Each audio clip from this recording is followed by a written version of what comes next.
Welcome to this final tips and tricks webinar for this year. Today we'll look at drawing and editing in MapInfo Pro.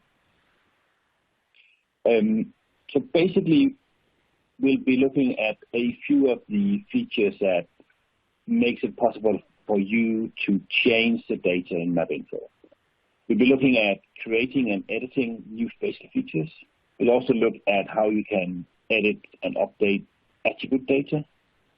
And I'll try to give you some tips on how to take advantage of some of the a bit hidden elements, actually, using some of the keyboard shortcuts. And that's basically the presentation for now. So let's switch over to MapInfo Pro. So in MapInfo, you will be able to edit most of the data you have loaded. There is a few file formats that are read-only, such as CSV files, shape files, text, and Excel files. So if you need to edit those data sets, you need to save them into a native tab file, make the changes, and then export them back out to the format they actually originated from.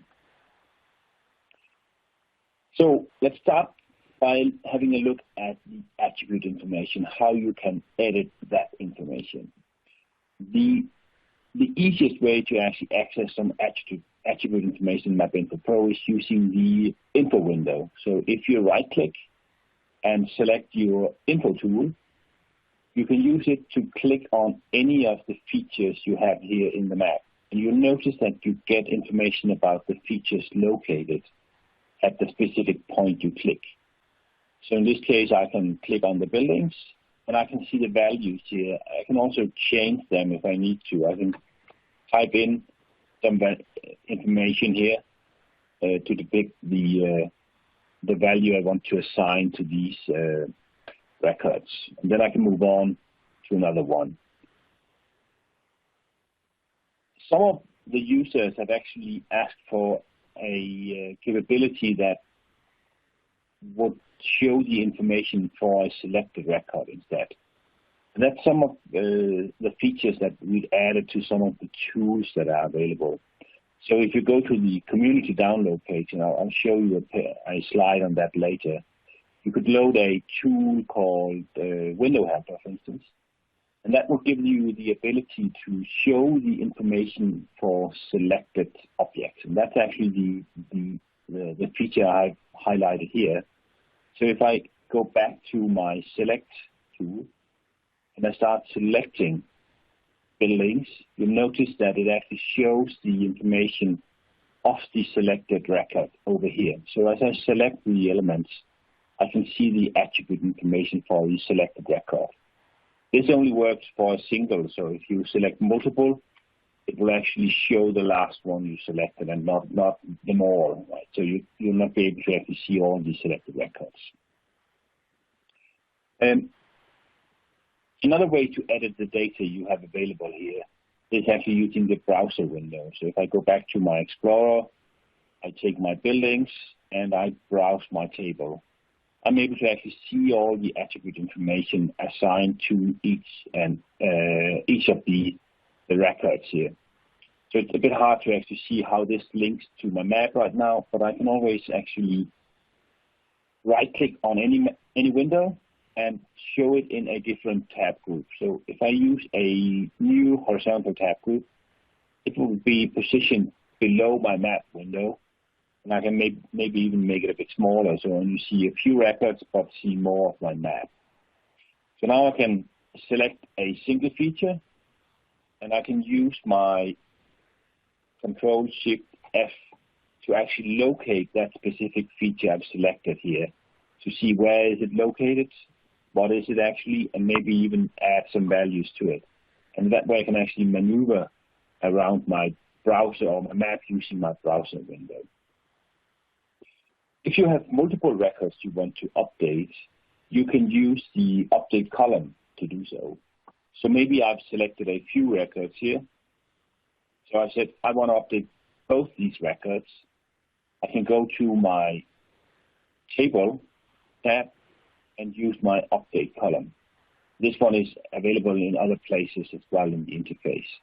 So if I select this one, I can select my selection, which is the currently select records, and I can say I want to update my change dates, and I want to update this one with a function that gives me the the current date time, because this is a date time column, I know. So I can use this function to actually get the specific time of now. Say, okay, I don't want to see the results. I just want to do it actually and say, okay. Now you can see I actually got my timestamp put into my column here. Another thing you'll notice is that I have my MapBasic window open. So I can use this to actually repeat this statement, and I can even change it so that it doesn't only update one column, but multiple columns. So maybe I want to update the change by column as well, and set that to my name. Now I can, just by hitting the Enter key, actually run the statement, and you notice that I get this record updated. So if I make another selection here, I select another couple of records, I want to update those too. I just move into my MapBasic window and hit OK, I'll return, and then I have updated that record as well. Also notice that the layer you are updating, well, currently it is actually editable up here, but it doesn't have to be editable for you to update it using the update column statement. So you can actually update any record set using that statement. It doesn't have to be editable in the map window. And the final note on this is, if you need to change part of a column, maybe you're looking for specific characters in a text and you want to change them to something else, we have a search and replace tool as part of the tool window you can use for that.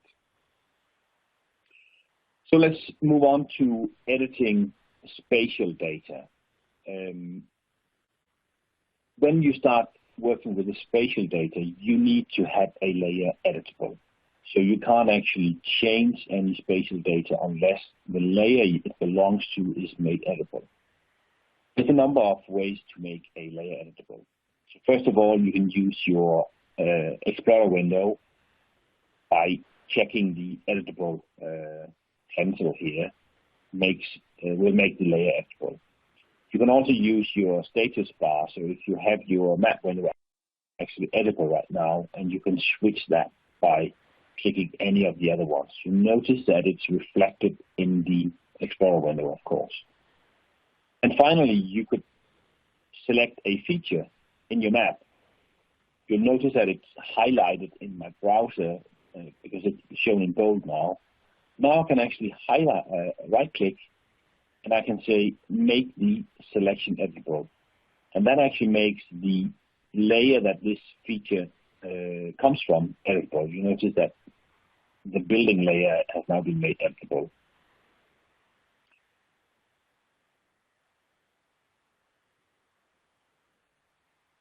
So when you start to need to edit some of the spatial data, you need to have a look at the Spatial tab, because the Spatial tab is where you find all the tools that make the editing of data possible.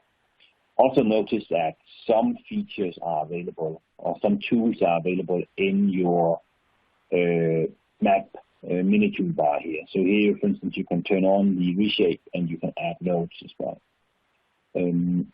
You can also create your own custom mini-toolbars specifically designed for editing data.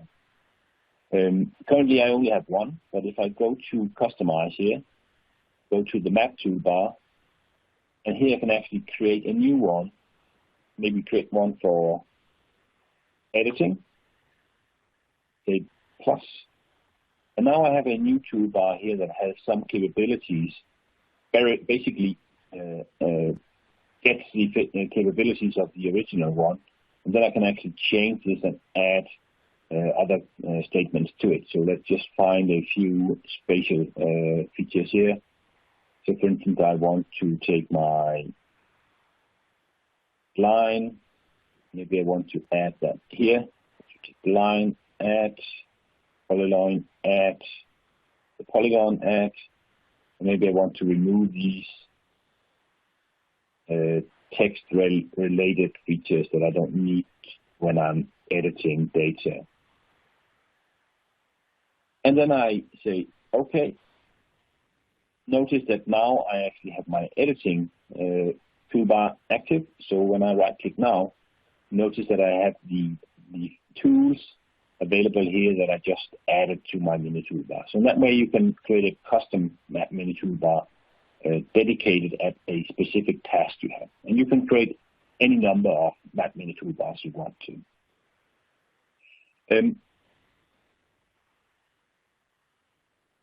There are a few things here you can actually do with the tools up here. For instance, once you've selected a feature and you want to edit it, there's some things that are easy to do. So maybe you want to just move this to somewhere else. You just click your left mouse button, hold it down, and then you can actually drag your element to somewhere else and release it. Now you actually moved your spatial feature to another location. Let's just undo this. I can do that by using the Control Z to undo this change. I'm also able to actually edit the individual nodes in my polygon here. So if I go to my Reshape mode, I can actually see the individual nodes here. And this means that I can drag those to a new position and actually in that way change the shape of my polygon.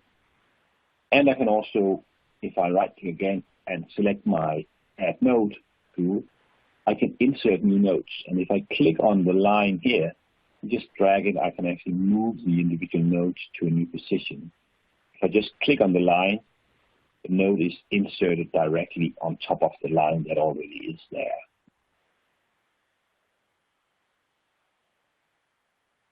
And also notice that in version 17, we actually make the Reshape state sticky. So even though I go back to my select and deselect my building, if I select a new one, notice that it's still in Reshape mode. I can still see my individual nodes here. That's a new thing in 17 compared to earlier. Also for polygons, it's important to know that you can actually, once you selected one or once you have turned on the Reshape mode, you can actually change the centroid as well. So if I go to my Style tab and turn on the Show Centroid to go back into my map, I'm able to actually reposition the centroid here. So I can drag that to a new position. So the centroid is typically used for actually comparing the individual objects to other objects using the within operator, but it's also used for positioning the labels. So especially that feature could be useful when you're repositioning your centroid here.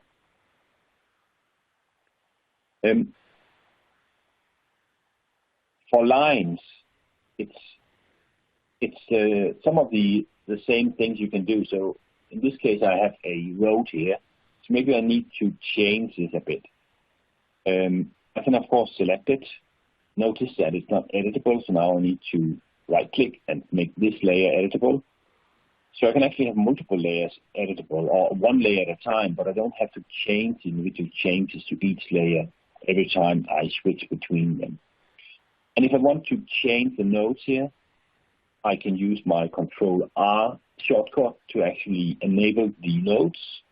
And now I can drag the nodes here. So I can actually move this along. Now, if I wanted to actually insert a new node out here, because I need to extend the road, but the existing one was actually okay with the position, I can't do that out of the box.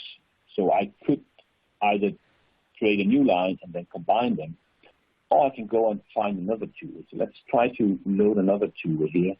I have it here in my recent list. So that's a tool called Draw Tools. And it actually adds a number of additional tools to your interface. So if I go to I just need to check the direction of the line. So I go to my layer and I turn on the line direction, I can see that this is the starting point, and this is the end point. If I go to my Spatial tab now, on the nodes drop down, you'll notice that I've got some new tools here. So I'm able to actually add a end node, for instance. So I can use this one to say I want to add a new end node here. So now I'm actually updating the existing line by adding new nodes to it. With the add node tool, I can only add nodes between existing nodes, so I can't add any nodes at the ends.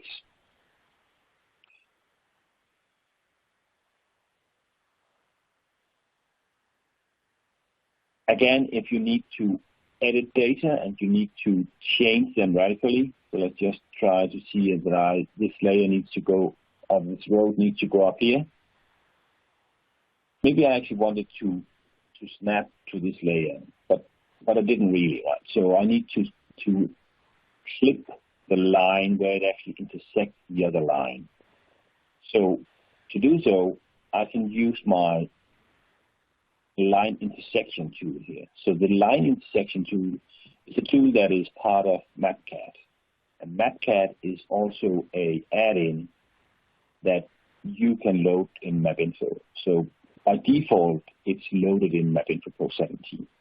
So that adds additional tools to your Spatial tab. So the line intersection tool lets me select one line and another line. Then it asks me, do I want to copy first polyline? And that's actually the one I have selected. I want to do that, yes. And now you can see that it actually cut my line to the intersection here. But I have some other options as well. So if I go back to my building layer, make this one editable, I'm going to go up here, and I can actually snap to that one. But let's get back to that in a minute when I talk about actually inserting new objects. Another option you were able to actually, with some of the capabilities of MapCAT, you're able to not just select a layer and move it somewhat very unprecisely. You can actually use MapCAT. So say you want to copy this one and move it next to the existing one. So I can, using Control-C and Control-V, insert a copy, and you'll notice that it's still selected. And now I can use one of the transform options here, the move along option, to actually move it from this corner to that corner, that specific direction and distance. And you notice that it says it's moving it close to 11 meters in this direction, and I just hit OK. Now you notice that the building has been moved that direction that I specified here. So the move along is a nice option for moving your features at a certain direction and certain distance. So once you start adding new features to your layer, there's a question of style as well. So typically, when you create a new feature, it will use the current style of your settings. But you're also able to specify a insert style. So if you double-click on the editable layer here, you'll notice you have this style option for new objects here. So here you can specify how you want new features to appear style-wise. And this will always be set on the layers, all the features you are adding. I'm not setting it in this case. And when you need to add new features, you need to either go to the Map tab and use the Insert options here, or you can go to the Spatial tab and use the Insert options here. And you'll notice on the Spatial tab you have a lot more options, and many of those are from MapCAT as well. In this case, I just want to use a polygon, so I just check my polygon, and let's just try to draw a polygon here. that is actually tracing along this line here. So I can snap using the S key. I turn on snap. Maybe I'm not really happy with the size of my cursor, so I can use my X key. Not when I'm actually drawing. And then I can trace existing line here. If I move to the other corner down here, notice that it's actually tracing already now because I've enabled autotrace. If I turn autotrace on or off, I can use my shift or my control key to actually control the direction I want to trace. And then I click again. Now I'm able to actually continue drawing. If I now hit my control key, if I turn off snap, I can hit my control key and I can actually draw a line that is at a 45 angle to the last point or last line segment I draw. I can also use my backspace to actually go backwards in my the line segments I've drawn, so in that way I can undo the nodes I've drawn so far. That's some of the hidden keys you have available in MapInfo Pro.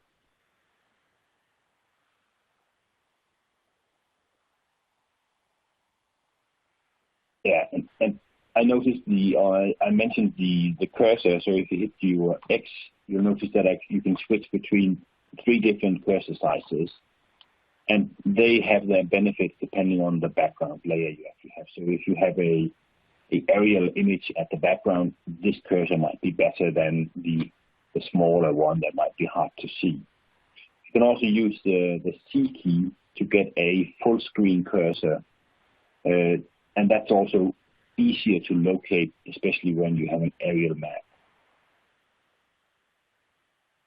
Also notice that if you are adding new features, let me just take my polygon layer again and just draw a polygon.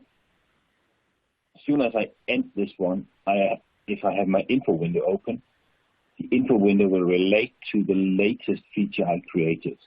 So that's an easy way for me now to actually update the attribute information related to this one. Also, if I turn on my ruler tool and have this one open, and I go back and use, for instance, a polyline tool, you'll notice as I draw, I can actually see the distance that I'm drawing. So I can see how long my lines actually are.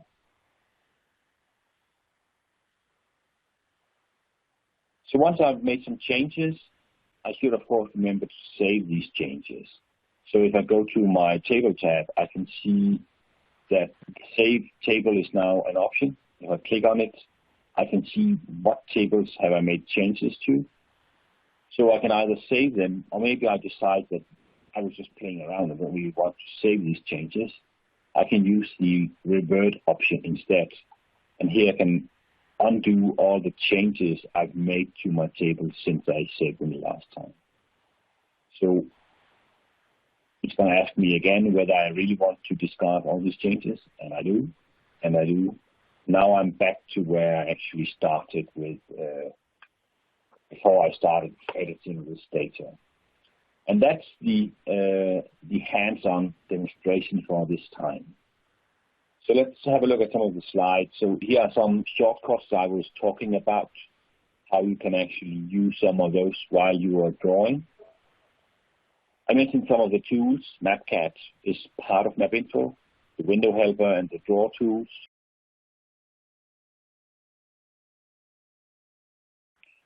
And if you want to read more, actually, all this is actually written down in a document you can find on the community download.